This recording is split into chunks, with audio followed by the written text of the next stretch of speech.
Hello and welcome to Ready Steady Cosplay. If you're new here, welcome, and if you've seen my videos before, welcome back. Today is my third and final part of my Hunters Season 1 Armour from the Bad Batch series. And you'll notice if you have been following my series and other videos that I have now got a brand new sewing machine. It is a Singer heavy duty and I am absolutely in love with it. Today I am making the midsection of the cosplay. I know Hunter's midsection is likely plated armour like the other clones, but I don't want to do that. Instead, I am making a fabric version to be worn over my corset. This allows more movement and comfort. This is a preference though, and if you want to make this plate armour, feel free. I'm using the McCall's pattern M7306. This is the same pattern I used for the neck collar in my part 2 video from this series, so be sure to go and check that out. I began by tracing out the pattern onto a piece of paper using a tracing wheel and a curved ruler, or drawing out the pattern with a pen on the paper. The way this works is that the tracing wheel leaves indents in the paper that I can follow to draw the pattern on. Make sure to label everything correctly and mark where the notches go. They help line up the pieces later.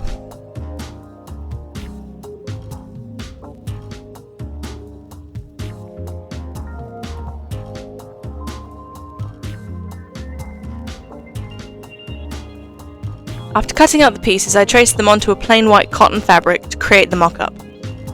When I cut these pieces out, you will see that I cut the notches from the pattern out along the edges rather than leaving it only marks on the fabric.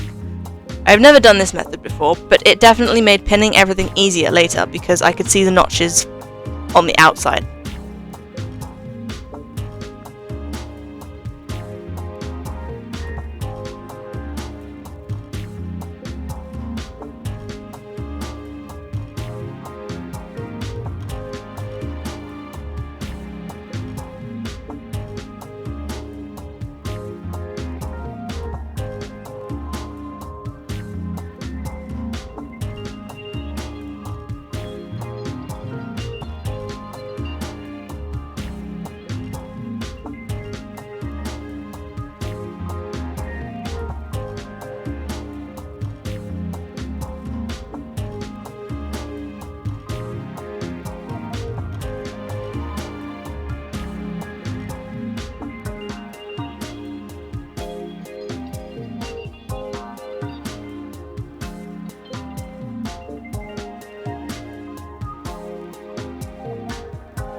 I then pinned and sewed everything on my machine.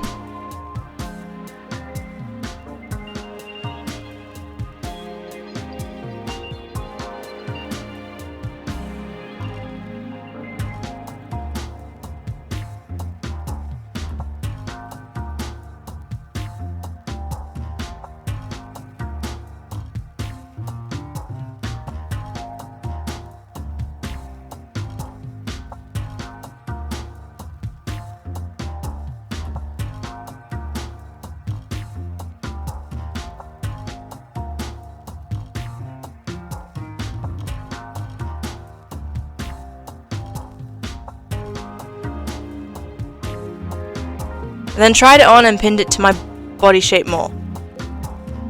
I had the help of my friend Kai for this, and I am so grateful they were around my house to help.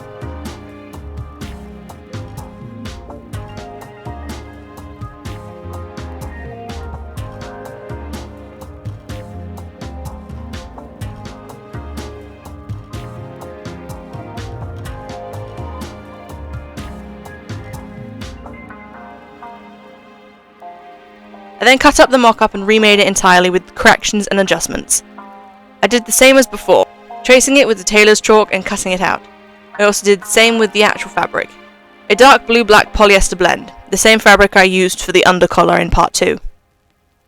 The white cotton layer is my lining and where the small amount of boning will be added.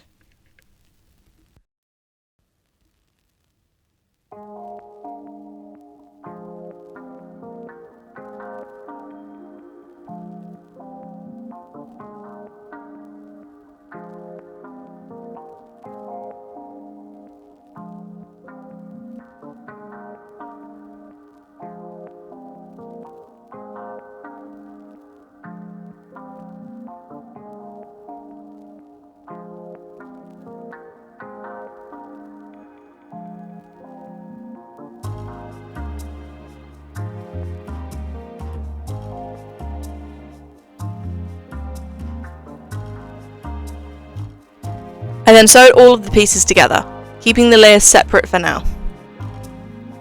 Off screen, I also ironed all of my seams open. I highly recommend you iron your seams. It makes everything sit so much better, and it also gives everything a much nicer finish.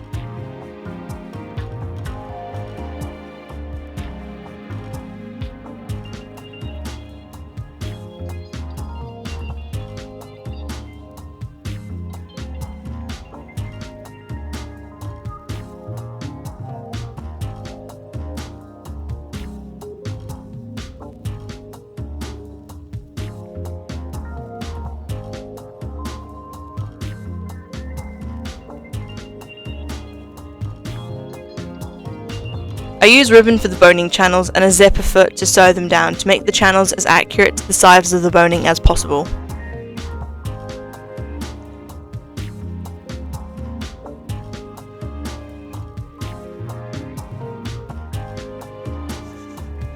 I then pinned the outer layer to myself so I could accurately draw the detail lines that I will top stitch with chalk.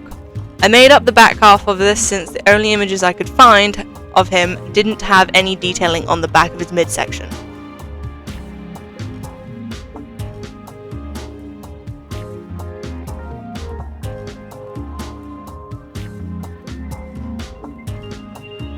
Just like I did with the collar in part 2, I top stitched everything with a white cotton thread. It makes everything really pop and I really like the effect.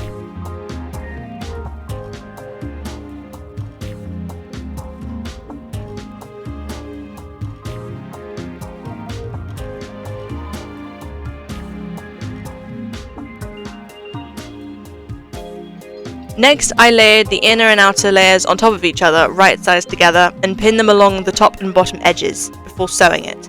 Do not sew the sides.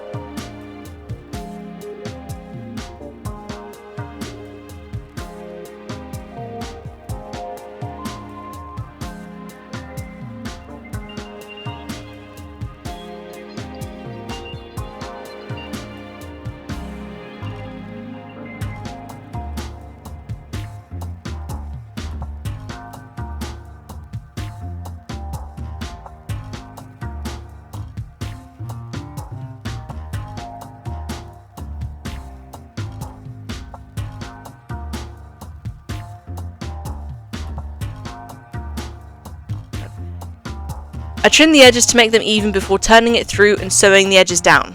I forgot to record this, but I also switched to a black thread and zipper foot to top stitch the boning channels through both layers. This stops the layers from shifting and warping the boning placement. And finally, I also sewed a zip in the back. Again, I forgot to record this.